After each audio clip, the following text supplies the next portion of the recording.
നമസ്കാരം. സിന്ധു സൂര്യകുമാറിന് ഏഷ്യാനെറ്റിൻ്റെ മുതലാളി രാജീവ് ചന്ദ്രശേഖർ കൊടുത്ത പണി ഒന്നൊന്നര പണിയായി.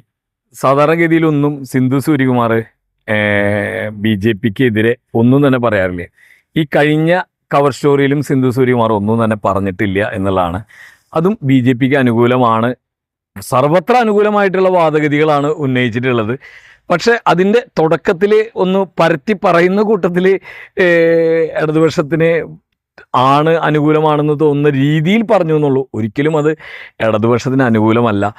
കെ സുരേന്ദ്രൻ വേണമെന്നിട്ട് പണി കൊടുക്കണതാണ്, അതിലൊരു സംശയമില്ല. ശ്രീജിത്ത് പണിക്കർക്ക് വരെ അത് മനസ്സിലായി. വാർത്തകൾ, നീതിക്ക് വേണ്ടിയുള്ള വാർത്തകളുടെ അവതരണം എന്നുള്ളതാണല്ലോ. ആ വാർത്തകളുടെ അവതരണത്തിൽ വാളയാർ പെൺകുട്ടികൾക്ക് വേണ്ടി വലിയ തോതിലാണ് മാധ്യമങ്ങൾ വാർത്ത ചെയ്തത്. ഇപ്പോൾ ഇന്നലെ ഉണ്ടായ വാർത്ത അനുസരിച്ച് വാളയാർ പെൺകുട്ടികളുടെ മാതാപിതാക്കൾ എന്ന് പറയപ്പെടുന്നവരെ, എന്ന് വെച്ചാൽ മാതാവ് മാത്രമാണ് ഇവർ, അങ്ങനെയൊന്നും പേര് പറയാനായിട്ട് പറ്റില്ല. കാരണം എന്താ വെച്ചിട്ടുണ്ടെങ്കിൽ അവരാണ് ഇപ്പോൾ 8ഓളം കേസിൽ പ്രതിയാവാൻ പോകുന്നത്. ആകെ 9 കേസാണുള്ളത്.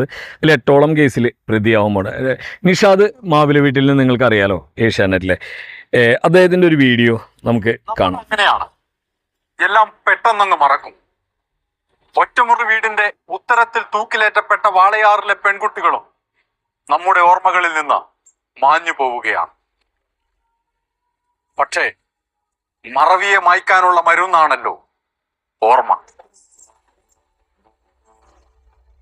ഒരു മനുഷ്യായുസ്സിൽ സഹിക്കാവുന്നതിനപ്പുറം വേദനകൾ സഹിച്ച് ആ 2 പെൺകുട്ടികൾ പോയി. അല്ല, സംവിധാനങ്ങളെല്ലാം ചേർന്ന് അതെ, ഇവർക്ക് ആവശ്യം എന്താണെന്ന് വെച്ചാൽ അതിൽ പിണറായി വിജയനെ ആക്രമിക്കാനുള്ള എലമെൻ്റ് എടുത്തു കൊണ്ടുവന്ന് ആക്രമിക്കുക എന്നല്ലാതെ യഥാർത്ഥ കുറ്റവാളികൾക്ക് ശിക്ഷ വാങ്ങിക്കൊടുക്കുക എന്നുള്ളത് ഇവരുടെ അജണ്ടയിലില്ല. ഇപ്പോഴിവർ ഈ വാർത്തയെക്കുറിച്ച് ഒന്നും തന്നെ മിണ്ടുന്നില്ല, അല്ലെങ്കിൽ കൃത്യമായി പറയാൻ ശ്രമിക്കുന്നില്ല എന്നുള്ളതാണ്. നമുക്കത് തെറ്റുപറ്റിയതാണ്. പൊതുബോധത്തിനൊപ്പം നമ്മൾ വാർത്ത ചെയ്തതാണ് എന്നല്ല, ഇവർ കൊട്ടേഷൻ പണിയാണ് ഏറ്റെടുക്കുന്നത് എന്നുള്ളതിൻ്റെ ഒരു ഉദാഹരണം മാത്രമാണ്.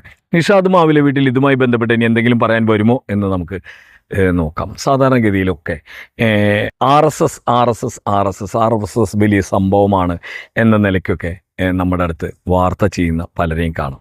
ഈ മഹാരാജ്യത്തോടും അതിന്റെ പൗരജനതയോടും ഏറ്റവും ആത്മാർത്ഥത പുലർത്തുന്നവർ RSS എന്ന സംഘടനയാണ്. ഇവിടുള്ള രാഷ്ട്രീയ പ്രസ്ഥാനങ്ങളോ അതിന്റെ നേതാക്കളോ അവരുടെ അടിമകളോ ഇവിടുള്ള വിവിധ ജാതി മത സംഘടനകളോ അതിന്റെ നായകരോ അവരുടെ അനുയായികളോ ഒന്നും ഒരു സ്വയം സേവകനോളം ആത്മാർത്ഥത പുലർത്തുന്നത് പോങ്ങൻ കണ്ടിട്ടില്ല. ത്യാഗബുദ്ധിയും സേവന തൽപരതയും ദേശസ്നേഹവും മാനവിക ബുദ്ധിയും ആത്മാർത്ഥതയും നിസ്വാർത്ഥതയും ഒക്കെയുള്ള 1925 RSS സ്ഥാപിതമാവുന്നത്. എനിക്ക് തോന്നുന്നു ഇത്രയും അനുസരണയുള്ള ഒരു സമൂഹം ആണ് RSS എന്നുള്ളതുകൊണ്ട് അവരുടെ നേതാക്കന്മാർക്ക് എന്ത് ചെയ്താലും ഒരു വിരോധമില്ല. കേരളത്തിൽ അയിത്തത്തിനെതിരെ നടന്ന വലിയ സമരങ്ങളുണ്ട്. ആ സമരങ്ങളിലൊന്നും നമ്മൾ RSSന്റെ നിലപാട് പോലും കണ്ടിട്ടില്ല. പല പ്രശ്നങ്ങളിലും കണ്ടിട്ടില്ല. നമ്മൾ കണ്ടു അവരെ എപ്പോഴാണെന്നറിയുമോ? 2018 ശബരിമല യുവതീ പ്രവേശന വിധി വന്നപ്പോൾ അവരെ കണ്ടില്ല. അതിനുശേഷം കുറച്ച് കഴിഞ്ഞ് ഒരു സമരമൊക്കെ നടന്നപ്പോൾ അതൊരു മുതലെടുപ്പാണെന്ന് കണ്ട് RSSനെ കണ്ടു. എന്ന് വെച്ചാൽ അങ്ങനെ പറയുമ്പോൾ അതിന് തെളിവ് വേണം.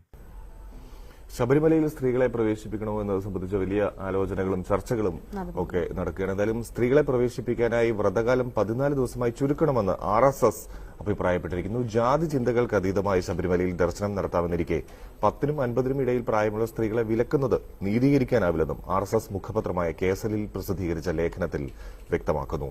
മുതിർന്ന RSS പ്രചാരകനും ബാലഗോകുലം സ്ഥാപകനും കേസരി പത്രാധിപരുമായിരുന്ന MA കൃഷ്ണനാണ് ലേഖനം എഴുതിയത്. ശബരിമലയിൽ 10നും 50നും മധ്യേ പ്രായമുള്ള സ്ത്രീകളെ പ്രവേശിപ്പിക്കുന്നതിനെ എതിർക്കുന്ന ദേവസ്വം ബോർഡിനും തന്ത്രി കൂട്ടായ്മയ്ക്കും മറുപടിയാണ് മുഖപത്രമായ കേസരിയിലൂടെ RSS നൽകുന്നത്. ശബരിമല ദർശനത്തിന് 41 ദിവസത്തെ വ്രതം വേണമെന്നിരിക്കെ സ്ത്രീകൾക്ക് മല ചവിട്ടാനായി വ്രതകാലം 14 ദിവസമായി ചുരുക്കണമെന്നാണ് അഭിപ്രായം. സംസ്ഥാനത്തെ RSSന്റെ മുതിർന്ന പ്രചാരകനും ബാലഗോകുലം സ്ഥാപകനും കേസരി പത്രാധിപരുമായിരുന്ന MM കൃഷ്ണനാണ് RSS മുഖപത്രമായ കേസരിയിൽ ഇത്തരമൊരു നിർദ്ദേശം പങ്കുവയ്ക്കുന്നത്. കാര്യം ലളിതമാണ്. RSS വിധിക്ക് അനുകൂലമായ നിലപാടാണ് എടുത്തത്. 2 വർഷം മുമ്പ് RSS general secretary Bhaiyyaji Joshi പറഞ്ഞത് ശബരിമലയിൽ സ്ത്രീകളെ കയറ്റുന്നതിൽ ഒരു പ്രശ്നവുമില്ലെന്നാണ്. हम कहते हैं अगर सभी मंदिरों में है तो वहां पर भी क्यों नहीं, ये भी प्रश्न विचारणीय है. कुछ वैज्ञानिक अगर है तो उसको समझकर आज के जमाने में भी उसको मर्यादाओं को तय किया जाए, लेकिन पूर्ण रूप से बंद है ये मुझे लगता है कि वो तो उचित नहीं होगा।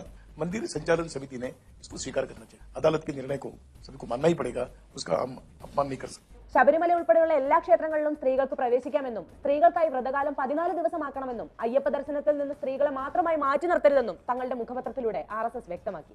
മൊത്തത്തിൽ ഇപ്പോഴത്തെ കോടതി വിധിയോട് ഏറെ അനുകൂലമായ നിലപാട്. എന്നാൽ ഇന്ന് BJP സംസ്ഥാന പ്രസിഡന്റ് ശ്രീധരൻപിള്ള പറയുന്നത് ഒന്ന് കേൾക്കാം. ഒരു വ്യത്യാസവും കൂടാതെ എല്ലാവർക്കും തുല്യമായ അവസരം ഉണ്ടാകണമെന്നാണ്. എന്നാൽ അതേസമയത്ത് ആചാരാനുഷ്ഠാനങ്ങളെ പരമാവധി ഉൾക്കൊണ്ടുകൊണ്ട് വിശ്വാസികളുടെ വിശ്വാസത്തെ ബലപ്പെടുത്തുകയും ചെയ്യണം എന്നുള്ള നിലപാടാണ് ഞങ്ങൾ സ്വീകരിച്ചു വന്നിരുന്നത്. വിധിയെ എതിർത്താൽ RSS നിലപാടിനെതിരാവും, അനുകൂലിച്ചാൽ യാഥാസ്ഥിതിക വിശ്വാസികൾ എതിരാവും. ഹിന്ദു വിശ്വാസികളെ ഏകോപിപ്പിച്ച് തെരഞ്ഞെടുപ്പിനെ നേരിടാനുള്ള പണിയും പാടും. അതുകൊണ്ട് തൽക്കാലം ഡിപ്ലോമസിയെ ശരണം. BJPക്ക് മാത്രമല്ല RSSന് ഇപ്പോൾ വേറെ വഴിയില്ല. അതുകൊണ്ട് അവരും വിധിയെക്കുറിച്ച് മൗനം പാലിക്കുകയാണ്. മുൻനിലപാട് ആവർത്തിക്കാനോ BJPക്ക് തലവേദനയാവാനോ നിൽക്കാതെ കട്ട ഡിപ്ലോമസി കണ്ടിന്യൂ. ശബരിമല വിധിയിലൂടെ വ്യക്തമാകുന്നത് ഒരേ ഒരു കാര്യമാണ്, തെരഞ്ഞെടുപ്പാണ് വലുത്. മനോരമ മുമ്പ് ചെയ്ത വാർത്തകൾ, O രാജഗോപാൽ പണ്ട് എഴുതിയത്, സുരേഷ് ഭയ്യാജി ജോഷി പറഞ്ഞത് ഒക്കെ നമ്മുടെ മുമ്പിലുണ്ട്. പക്ഷെ എന്നിട്ടും RSSനെ മഹത്വവൽക്കരിക്കുകയാണ് ഇവിടെ ചിലർ. ഉത്തരം പറയാൻ കഴിയുന്ന ആരെങ്കിലും ഉണ്ടെങ്കിലൊക്കെ ഉത്തരം പറയാം. എന്ന് വെച്ചാൽ ആരാണ് ഈ RSSനെ മഹത്വവൽക്കരിക്കുന്നത്, എന്തിനാണ് അവരോട് ചോദ്യങ്ങൾ ചോദിക്കാതിരിക്കുന്നത് എന്നുള്ളതിനൊക്കെയുള്ള ഉത്തരമാണ്. ഇത് പലവട്ടം പറഞ്ഞുകൊണ്ടാണ് നമ്മൾ ഈ കുത്തിത്തിരിപ്പുമായിട്ട് വരാനായിട്ട് ഉണ്ടായ കാരണം. ഞാൻ സാധാരണ എൻ്റെ നാട് തൃക്കൂരാണ്. എൻ്റെ നാട്ടിൽ അമ്പലം ഉണ്ട്. അമ്പലം ഒന്നല്ല, എൻ്റെ ചുറ്റളവിൽ ഒരു 5 or 6 അമ്പലങ്ങളുണ്ട്. പൂർവ്വപാലി ലിപികളുണ്ട്, അതുപോലെ വട്ടെഴുത്ത് മലയാളമുണ്ട്. ഇവിടെയൊക്കെ ഇതുണ്ട്. ഇപ്പോൾ ഇതിൻ്റെയൊക്കെ ഭാഗമായിട്ട് നമ്മൾ സ്ഥിരമായിട്ട് അമ്പലത്തിൽ പോയിരുന്ന ആളാണ്.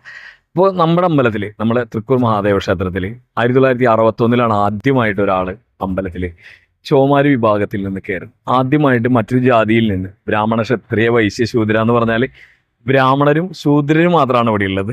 അതിൽ മറ്റ് ജാതികളിൽ നിന്ന് ഒരാൾ കയറുന്നത്. അതിനുശേഷം നമ്മുടെയൊക്കെ കാലമാകുമ്പോഴാണ് എല്ലാവരും അമ്പലത്തിൽ പോയി തുടങ്ങുന്നത്. ഇത്രയ്ക്കൊക്കെ മാറ്റം വന്നത് ഈ അടുത്ത കാലത്താണ്.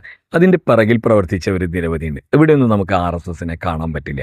അപ്പം എന്തുകൊണ്ടാണ് ഇവരെ മഹത്വവൽക്കരിക്കുന്നതെന്ന് ചോദിച്ചാൽ അതറിയേണ്ടത് തന്നെയാണ്, പറയേണ്ടത് തന്നെയാണ്. എല്ലാവർക്കും നന്ദി, നമസ്കാരം.